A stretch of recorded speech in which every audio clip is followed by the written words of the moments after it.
Dragon fruits මම කෑමට ගන්න ආසම පළතුරක් තමයි මේ ඩ්‍රැගන් ෆෘට්ස් කියන්නේ. දැන් මේ වෙනකොට ලංකාවේ ගොඩක් තැන්වල මේක වගා කරන නිසා ලංකාවේ සුලභව ඔයාලට මාකට් එකෙන් හොයාගන්න පුළුවන්.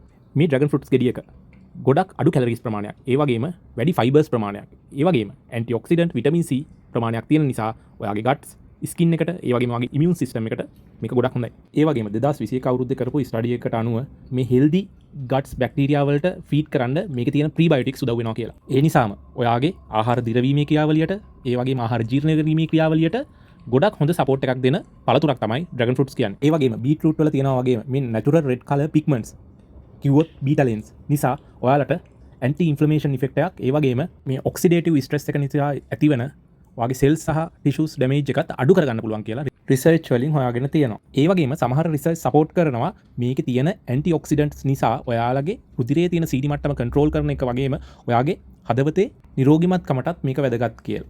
නමුත් ඉතින් හැම දෙයක්ම වගේම මේ දේත් ඕනවට වඩා සුදුසු නැහැ. විශේෂයෙන්ම ඇලර්ජික් රියැක්ෂන් එකක් එන්න පුළුවන්.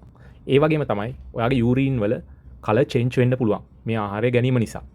ඒ වගේම තමයි මච් ෆයිබර්ස් තියෙන මේ වගේ ආහාර ගත්තොත් එහෙම ඔයාට ගෑස් නැත්නම් බ්ලෝටින් වගේ ඉෆෙක්ට්ස් එන්න පුළුවන්. අනිවාර්යයෙන්ම මේකේ තියෙනවා ස්වභාවික සීනි. නැචරල් සුගර්ස් තියෙන නිසා අනිවාර්යයෙන්ම ඔයාගේ බ්ලඩ් ෂුගර්ස් ගැන පොඩි අවධානයක් දෙන්න වෙනවා. ඔයා අනිවාර්යයෙන්ම ඩයබටික් පේෂන්ට් කෙනෙක් නම්. ඉතින් ඒක නිසා ඒක ගැනත් හිතන්න වෙනවා. හරි, අපි තවත් පළතුරක් ගැන ඉදිරියේදී කතා කරමු. ජය වේවා.